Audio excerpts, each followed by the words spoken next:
فواحد الليلة باردة والشتا كطيح، كان واحد السكات خطير في دار ليمونيتو وفريزيتا. كيتسمع غير صوت ديال الساعة بحال الدنيا كاملة واقفة. ليمونيتو كان واقف قدام المراية لابس جاكيطة كحلة وعينيه باردين، شد الحقيبة ديالو بلا حتى كلمة وفتح الباب بقوة. فريزيتا كانت واقفة في وسط الصالون، عينيها حامرين من كترة البكا، ولكن قلبها مازال متعلق بيه.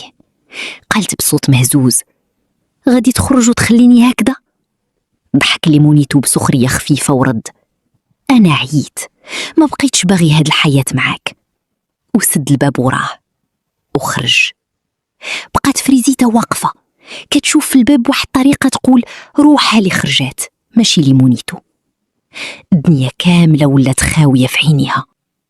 ولكن فاش مشات تجلس سمعت واحد الصوت غريب جاي من الطبقة الأولى ديال الدار. القلب ديالها بدا كيدق بسرعة. الدار كانت مظلمة والريح كتضرب الشراجم بقوة. شدات التليفون، شعلت الضو ويديها كيترحدو ومشات بشوية جهة الباب القديم اللي عمرها ما فتحاتو.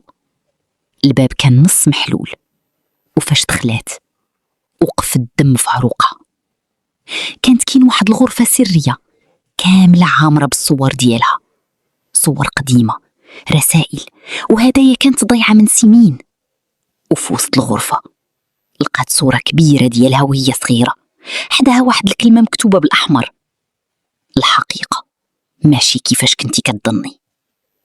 فريزيتا رجعت اللور بخوف وعينيها وسعوا بالصدمة.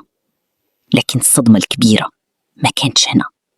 فوق الطاولة كان كاين ملف قديم باسم فريزيتا الحقيقية.